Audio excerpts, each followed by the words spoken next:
მოხერხა იყო და როგორც მე გაირკვა კომენტარებში, ყველა ძალით მიიყვანეს, როგორც ეს ჩვევია ქართული ოცნების ხელისუფლებას. მადლობა კიდევ ერთხელ მადლობა ინტერესისთვის. დიახ, მოგესალმებით აჭარი და მოგესალმებით ხელვაჩაურიდან, სადაც გაიხსნა კოალიცია ცვლილებისთვის 4 ნომრის საარჩევნო შტაბი და მომდევნო დღეებში მთელ საჭარაში გაიხსნება მსგავსი შტაბები, რასაც დაუბრუნდები ალბათ მოგვიანებით. რაც შეეხება უშუალოდ თქვენს კითხვას, შეფასება შეიძლება გავაკეთოთ ძალიან ვრცელი, მაგრამ მე ვფიქრობ, თავარი შეფასება უნდა გავაკეთოთ 26 ოქტომბერს. ყველაფერი ვიცით უკვე. ყველაფერი ვიცით. უბრალოდ არ მინდა რომ საეთერო დრო გავხარჯოთ თქვენი ძვირფასი დრო, ჩემი ძვირფასი დრო, ბაყურებლის ძვირფასი დროც. თუმცა საინტერესოა როგორ აღიქმება ოპოზიციისთვის ის მუხარა, რომელიც პირველად არ მოისმინეთ. ვისმენთ ამ ხნის მანძილზე სულ, რომ თუ კი უმრავლესობით მოვა ქართული ოცნება აიკრძალება ყველა და ყველაფერი, რაც არ უჭერს და ვინც არ უჭერს მხარს მის რეჟიმს. კი ბატონო, ამას აქვს თავისი მარტივი ახსნა, ერთის მხრივ საკუთარი ამორჩევლები, ხარდაჭერები, რომელთა რიცხოვნობა შემცირდა დრამატულად მას შემდეგ, რაც პრაქტიკულად ეროვნულ და დასავლურ ინტერესს ზურგი აქცია ივანიშვილმა და ამის გარდა უმრავლესობა დაწუნდა, რომ ეს ხალხი კალაძით დაწყებული, ივანიშვილით გაგრძელებული, არ ვიცი, ვისით დამთავრებული კორუფციაშია ჩაფლული და არ ვიცი, 500.000 ევროიანი მანქანით, აი უბრალოდ ამაზე რეაგირება, თუ ამაზეა საჭირო, ამაზეა რეაგირება, ხო, დედაქალაქის მე 500.000 ევროიანი, ევროთ შეფასებული აავტო სატრანსპორტო საშუალებით, როდესაც პრაქტიკულად სამუზეუმო მანქანით, როდესაც პოზიორობს და დადის ქალაქში, სადაც 14,000 ადამიანი თბილისში სისხლს აბარებს 450 გრამს, რომ 50 ლარი მოიტანოს სახში და შვილს არ ვიცი ელემენტარული პური და ყველი მოუღო, არ ვიცი, აჭამოს. აი ასეთი ქალაქის მერი 500.000 ევროთ შეფასებული მანქანით გადაადგილდება და თუ ვინმე შეერა რომ კალაძე და ქართული ოცნება კორუფციაში ჩაფლული არ არის, თხემი ტეფამდე გავუმარჯოს მათ თავიანთ სიმართლეში რა. აქ პრობლემა არ არის მხოლოდ და მხოლოდ საგარეო პოლიტიკური კურსის ცვლილება. რა თქმა უნდა, ეს არის სახელმწიფოებრივი ინტერესის ღალატი, ისტორიული მისწრაფებებისთვის ზურგი შექცევა, რა თქმა უნდა, ეს თემა, ეს საკითხი არის ყველასათვის ძალიან მტკივნეული უმრავლესობისთვის, მაგრამ ეხლა არავითარ შემთხვევაში ჩრდილში არ უნდა მოექცეს ნინუს საკითხი, რომელიც კორუფციას ეხება და აკადემიურად ჟღერს კორუფცია და სამოხელეო დანაშაული და არა, ფულის კეთებას ეხება მაღალი თანამდებობის პირების მიერ, მაშინ როდესაც 10,000 14 წლამდე ბავშვი მათივე სტატისტიკის დეპარტამენტის მონაცემებით ტოვებს ქვეყანას 2023 წელს. 2023 წელს 10,000-მა 14 წლამდე ბავშვმა ქვეყანა დატოვა და თავისით როგორ დატოვეს, პრობლემა წაიყვანეს, გაქცევაზე ბარი, ქალაქი, ბარი იტალიაში 80,000 ქართველი ცხოვრობს იქ. რა უნდა ბარში 80,000 ქართველს? რა უნდა რა საქმით არიან დაკავებული, რომ ოჯახები გადაარჩინონ, აქ ვინც დატოვეს. და ამ დროს ამ ქვეყნის, ამ დედაქალაქის მერი 500.000 ევროთ შეფასებული მორიგი მანქანით დადის. და თუ ვინმეს გონია, რომ ეს ფული არის, არ ვიცი, 15 წლის წინ მილანში ნათამაშები ფეხბურთით გამომუშავებული, აქაც მათ სიმართლეს რა ვიცი, გამომარჯოს ბჭყალებში, რა თქმა უნდა. ნიკა, თუმცა გუშინვე ამტკიცებდნენ ქართული ოცნების ხელისუფლების წევრები და პარლამენტის თავმჯდომარემაც თქვა, რომ ორჯერ არის გაზრდილი თუ სამჯერ ეკონომიკა, სამუშაო ადგილების რაოდენობა, რომ ხალხს არ უჭირს, რომ ევროპაში ერთ-ერთი ლიდერი ქვეყანაა საქართველო. ეს არის ის გზავნილები, რითაც ყვებავენ ადამიანებს, რომლებიც უნდა მივიდნენ 26 ოქტომბერს ხმის მისაცემად. აი ამ პროპაგანდის საპირისპირო პროპაგანდა კი არა და საპირისპირო მტკიცებულებები რა გაქვთ თქვენ ოპოზიციას? მადლობა, მტკიცება არა, ჩვენ ივანიშვილი საუბრობს და ყობახიძე და კალაძე რაღაც საკონსტიტუციო უმრავლესობაზე ბევრი მიზეზის გამო. პირველ რიგში გაამხნევა საკუთარი გუნდის წევრები, მეორე საკუთარი გუნდის წევრები, რომელსაც საპარლამენტო სიაში სვამს მორჩილ ადამიანებს და ნომერ არ ვიცი 78 დრო ჩასვამს, იმ 78 ნომრად განთესილ ადამიანს, არ ვიცი, ხელვაჩაური და ვინც ეყოლებათ მაგალითად ქართულ ოცნებას უნდა უთხრას, რომ შენ გენაცვალე გამსვლელი ხარ, რაც ლაპარაკობ საკონსტიტუციო უმრავლესობისას ვიბრძვით. 78 ტაში ახსენი შამპანური, იყავი ბედნიერი. არა, აი ამიტომ ემსახურება ესეთი ცინიკური, ასე ვთქვათ, გზავნილები, ამას ემსახურება, მეტი არაფერს. თავიანთ ქართული ოცნების წარმომადგენლებს, არ ვიცი, გუნდის წევრებს, მორჩილ ადამიანებს არ ჟერათ რა საკონსტიტუციო უმრავლესობა, რიგით ჩვეულებრივი უმრავლესობა ამ ხაზს არ ექნება, მორჩა და გათავდა. ეს არის ცხადზე უცხადესი, თავარი არის, ყველა დიდია პატარიანად მივიდეთ არჩევნებზე. კითხვები იბადება, გააყალბებს ივანიშვილი არჩევნებს. ბატონო, არის ეს კითხვა. მოსყიდვა, გაყალბების მცდელობა, ბევრჯერ ვნახეთ და როცა ისინი წინასწარ აანონსებენ, რომ საკონსტიტუციო უმრავლესობას მიიღებენ, მთელ ამ მანქანას რომ აამოქმედებენ, ეს გასაგებია, ხომ? არა, წინასწარ აანონსებენ, იცით რა არის? საკვებს აძლევს мотиваციის ასამაღლებელს მისი აზრით ივანიშვილი თავისი გუნდის წევრების არ მინდა დავარქვა მორჩილ ადამიანებს, ხო? მაგრამ ერთია რა საუბრობს და როგორ იქცევიან ისინი, აი გუშინ ვინც იყო იქ შეხვედრაზე, დაწუნებული არ თუ ცოტა ადამიანი 26 ოქტომბერს ქართულ ოცნებას ხმას არ მიცემს. ამას უწყობს მთელი რიგი ფაქტორები ხელს. ოპოზიციის, ქართული ხალხის სასარგებლო ფაქტორები, დიახაც და მათი საწინააღმდეგო მოცემულობა. პირველ რიგში პოლიტიკურ ჯოჯოხის ჩაბარდა ორტურიანი არჩევნები, რომელიც თლიან ქართული ოცნების წისქვილზე ასხამდა წყალს, ორტურიანი არჩევნები, მეორე ტური ეს არჩევნები არ იყო, ახლოსაც არ იყო არჩევნებთან. მაჟორიტარული ოლქები ჩაბარდა წარსულს, როდესაც 150 მანდატი თამაშდებოდა და ოპოზიცია ყოველთვის 30 ნულს აგებდა და 30 ფორიანი უპირატესობა ჰქონდა ხელისუფლებას და ასე შევდიოდით ბრძოლაში საარჩევნოდ და საერთაშორისო მხარდაჭერა, რომელიც მოდით, არ ვიცი, ბევრისთვის ეს ჩანდა, მაყურებლებს გულისხმობ თუ არ ჩანდა, ან ნაკლებად ჩანდა, საერთაშორისო მხარდაჭერა გაცილებით დიდი ჰქონდა ქართულ ოცნებას 2020-2021 წლებში, ვიდრე ჰქონდა ქართულ ოპოზიციას, ბევრი მიზეზების გამო, რამდენიმე მნიშვნელოვანი მიზეზის გამო, მაგრამ ამაზე მერე და არა. ახლა აი ეს სამი მნიშვნელოვანი კომპონენტი დღეს არის, რა თქმა უნდა, ქართული ოცნების წინააღმდეგ ამუშავებული. გაყავდება არჩევნები, ვერ გაყავდება არჩევნები, როდესაც ყველა მივდივართ საარჩევნო უბნებზე. ყველა მივდივართ საარჩევნო ურნებთან. ივანიშვილს ერთადერთი რამ დარჩა, რომ იქნებ უიმედობის მორევიდან არ ამოვიდეს ბევრი ადამიანი. დიახაც, ორჯერ მეტი მინიმუმ ქართველი საქართველოს მოქალაქე არსებობს, ვისაც სურს ცვლილებები ამ ქვეყანაში. ვისაც სურს ივანიშვილის ხელისუფლების ჩანაცვლება დემოკრატიული ძალების მიერ, რომლებიც განცდას გაუჩენენ თავდაპირველად განცდას და მეორე ხელშესახებ რეალობას შექმნიან პოლიტიკური ძალები, ვინც კოალიციურ მთავრობას ჩამოყალიბებენ, რომ მოქალაქეს ეკუთვნის სახელმწიფო და არა პირიქით, ხო? და კოალიცია ცვლილებისთვის 4 ნომერი შემდგარი რამდენიმე პოლიტიკური პარტიისგან, მე ვფიქრობ, რომ ძალიან ბევრი თვალსაზრისით განსხვავდება ყველა ოპოზიციური პოლიტიკური გაერთიანება. და ამასთან დაკავშირებით კითხავთ ბარემ, რადგან ეს თქვენ თვითონ განსხვავებული ადამიანების ერთობაზე საუბრობთ, შედგა კიდევ ერთი ერთობა რამდენიმე დღის წინ და რესპუბლიკელები შემოგიერთდნენ, ასევე აქტივისტები მომავლისთვის ერთ-ერთი წევრი, ხომ? თუ არის ეს საბოლოო ფორმირება თქვენი პოლიტიკური კოალიციის, თუ კიდევ იგეგმება, რომ გაერთიანდეს სხვადასხვა პოლიტიკურ ჯგუფებთან ან პერსონალიებთან, ნიკა.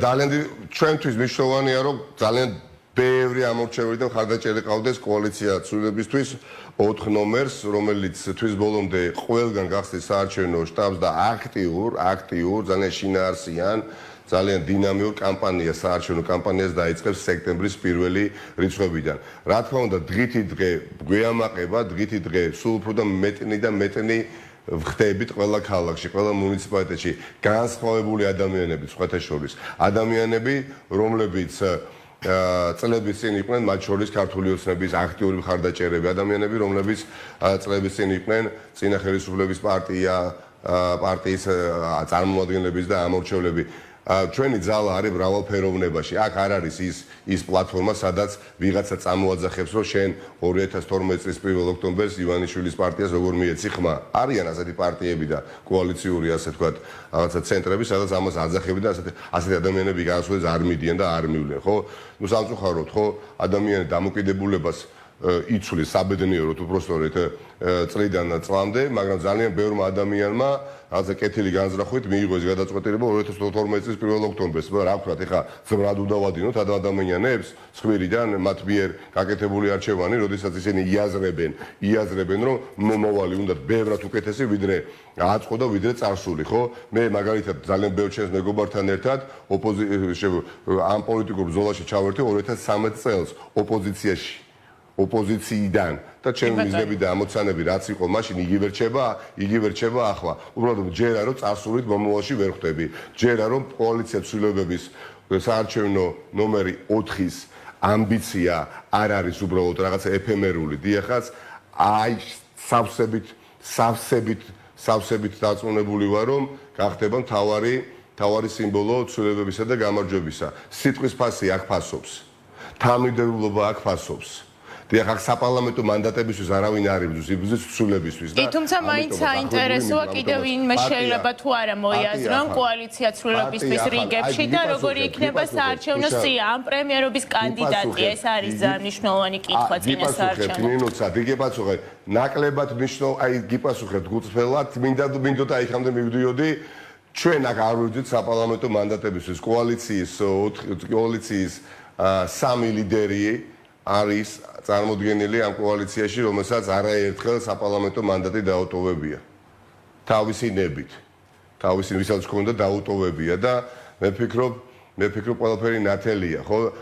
ჩვენი მოკავშირე იქნება ყველა ის ადამიანი, ვინც ხალხის ინტერესის ისახავს მიზნად და არა საპარლამენტო მანდატის მოპოვებას. არიან ახლა ადამიანები, პოლიტიკოსები, ყველა ცალ-ცალკე პოლიტიკურ გაერთიანებასთან მოლაპარაკებებს აწარმოებენ, აბა რომელი პოლიტიკური პლატფორმა შესთავაზებს სიაში ადგილს. ასეთი ხალხი ჩვენ არ გვაინტერესებს რა. ჩვენ გვაინტერესებს ხალხი, ვინც ამოდის ხალხის ინტერესიდან. და ასეთი ადამიანები ძახიან იცით და გადამწყვეტი ბრძოლარი 26 ოქტომბერს, გადამწყვეტი მნიშვნელოვანი ბრძოლარი გეოპოლიტიკური კონტექსტი ასეთი ქართულმა ხალხმა უნდა გაიმარჯვოს. მაგრამ პირველ რიგში თავში უდევს იდეა სიაში იქნება თუ არა.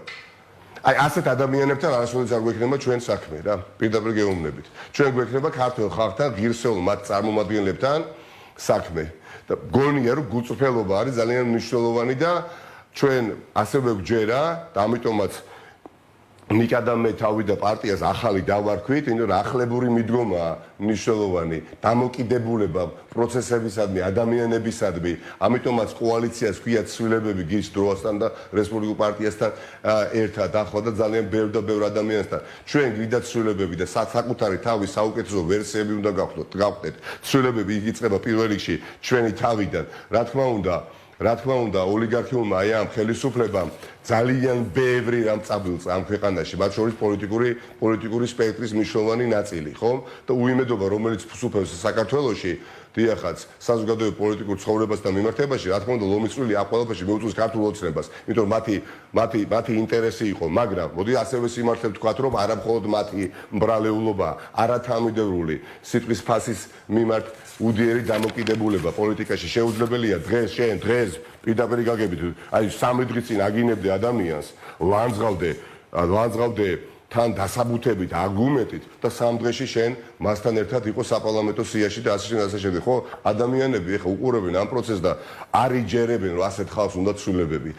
ასეთი ხალხი ხედავს, რომ ამ ხალხს რაღაც მავა სჭირდება პარლამენტში მოხვედრა.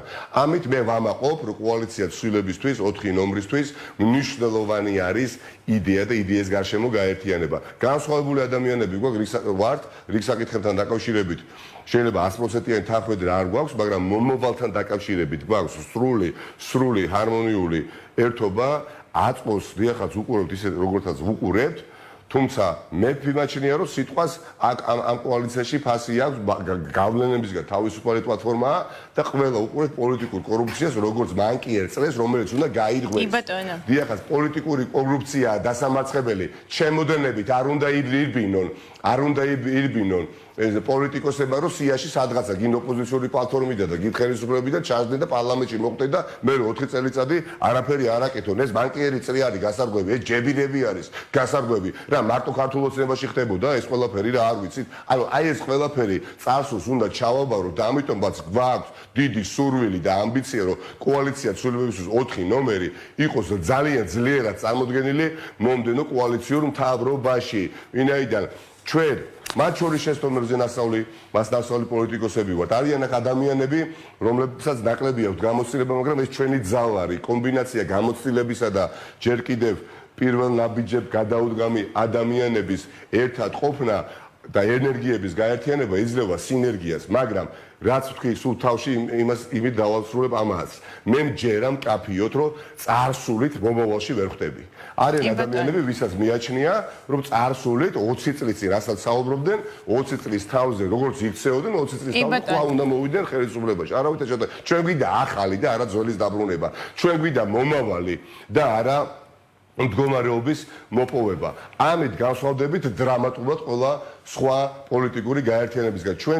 ჩვენთვის თავარი არის დიახაც ფასეულობა, ღირებულება, მიუხედავად ასთა სხვადასხვაობისა და არა მაგალითად მდგომარეობის მოპოვება და არა მანდატში ფულის გადახდა და არა ხალხისგან დისტანცირება და არა ივანიშვილთა შეჯიბრი ფულით. ფულით ვერ დაამარცხებ. სიმართლითა და ღირსებით არის მნიშვნელოვანი გამარჯვება და დიახაც 26 ოქტომბერი იძლევა შესაძლებლობას, რომ ხალხმა გაიმარჯვოს. ყოველგვარი პროკურორების, გამგებლების, მერების, არ ვიცი, დეპარტამენტების უფროსების გარეშე. როდესაც შენ მრავალფეროვანი ერთმანეთზე განსხვავებული ძალები დაკომპლექტებული გუნდი ყავს, ეს არის ნამდვილი ევროპული კოალიციის თავარი ხიბლი და ხალხის მეშვეობით, როდესაც აპირებ გამარჯვებას, ასეთ გამარჯვებას მოყვება შედეგი 26 ოქტომბრის შემდეგ. კი და აი ამ კონტექსტში გითხავთ, ბარემ ამ თქვენს რეგიონალურ ტურნეზე ძალიან საინტერესოა განწყობა ადამიანების აღმოსავლეთ საქართველოშიც იმყოფებოდით, დასავლეთ საქართველოშიც, საოკუპაციო ზოლზეც მთიან რეგიონებშიც როგორი არის განწყობა? გასაგებია, რომ რეგიონებში ძალიან უჭირთ ადამიანებს, მაგრამ მათთვის თუ არის აი ზუსტად წყალგამყოფი 26 ოქტომბრის არჩევნებია თუ აქვთ გაცნობიერებული, რომ აქ სოციალური ან ეკონომიკური მდგომარეობის გაუმჯობესებას კი არ აძლევენ ხმას ამ ქვეყნის მომავალს? დიახ, რა თქმა უნდა, რეგიონებში არის არაერთგვაროვანი ვითარება, გააჩნია კუთხეს, მხარეს, რაც უფრო პატარაა დაბა, რაც უფრო პატარაა სოფელი, იქ უფრო მეტი ზეწოლა არის თავისუფალ ნებაზე, მაგრამ ქართველი ხალხი, იქ სადაც ქართული ოცნება არ ელოდება, აი სწორედაც იქ გასცემს საკადრის პასუხს. იმ ადამიანთა დიდი ნაწილი, ვისი ეიმედება თითქოს ქართულ ოცნებას, ზურგში აქცევს ამარჩევნებზე და ხმას მიცემს ოპოზიციას. მე ამაში ვარ დარწმუნებული და ჯერა რომ საარჩევნო ნომერი 4 იქნება ყველაზე ძლიერად წარმოდგენილი მომავალ კოალიციურ მთავრობაში. ეს იმას არ ნიშნავს, რომ სხვა ოპოზიციურ პლატფორმებს ჩვენ წარმატებებს არ ვუსრულებთ, რა თქმა უნდა, გაცნობიერებული გვაქვს, რომ მათი წარმატება მსგავს რეალობაში არის ასევე მნიშვნელოვანი ჩვენთვის, თუმცა ეს იმას არ ნიშნავს, რომ ჩვენ არ ვართ ერთმანეთისგან განსხვავებულები, მაგრამ ივანიშვილის წინააღმდეგ დიახაც მიმაჩნია, რომ ყველა მაქსიმუმი უნდა გავიღოთ. ხალხი არის რწმენით, არის ხალხში ნაწილში წმენის ნაკლებობაც, დიახაც ვინაიდან უკანასკნელმა წლება თავისი უარყოფითი დაღი დაასვა ბერ მოქალაქეს, მათ სჭირდებათ გვერდში დგომა, მათ სჭირდებათ ძლიერი პოლიტიკური საყრდენი, მათ სჭირდება ძლიერი პოლიტიკური საყრდენი, რომელსაც ჩემის აზრით პოლიტიკური გაერთიანება კოალიცია ცვლილებების 4 ნომერის თავაზობს. არაფერი არ გამოვა მხოლოდ სტუდიებიდან საუბრით და თბილისში ყოფნით. რა თქმა უნდა, თბილისში ყოფნა ძალიან მნიშვნელოვანია, თუმცა ხალხთან რაც შეიძლება ახლოს რატო იცით, გამხნევება სჭირდებათ. მათ სჭირდებათ რწმენა, რო იცით რა, ჩვენ ვართ მყარის საყრდენი და ჩვენ არ ვირძვით საპარლამენტო მანდატისთვის.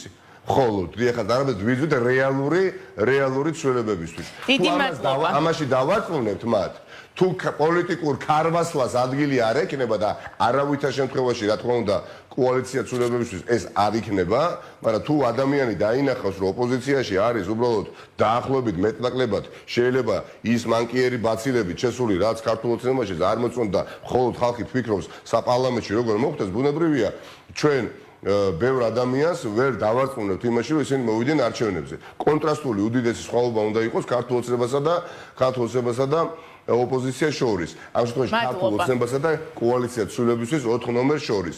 დიახაც გონია რომ ქართული ოცნება 26 ოქტომბერს დიდი სხვაობით დამარცხდება. აქ უნდა შეიქმნას გამარჯვების ის კლიმატი, როდესაც მაგალითად ხელვაჩაოში რეგისტრირებულ ამორჩევლებს, რომელიც ფაქტობრივად თბილისში ცხოვრობს, მუშაობს და სწავლობს, არჩევნებამდე ერთი დღით ადრე თავისი ნებით მოესურვება ჩამოსვლა და არჩევნებში მონაწილეობის მიღება. რაც არ უნდა 100 და 150 და 200 შტაბი გავხსნათ საარჩევნო, რაც მნიშვნელოვანია, დიახაც ხალხმა უნდა ირწმუნოს, რომ ცვლილებას მოყვება უკეთესობა და ცვლილება არ იქნება ჩანაცვლება, რა ქვია, ძველის კიდევ უფრო ძველი. კი ბატონო, მადლობა. ნიკა მეილია, კოალიცია ცვლილებისთვის ერთ-ერთი ლიდერი და ახალის თანათავმჯდომარე იყო ჩვენი სტუმარი. გემშვიდობებით, მადლობა რომ ჩაგვერთეთ პირდაპირ ეთერში.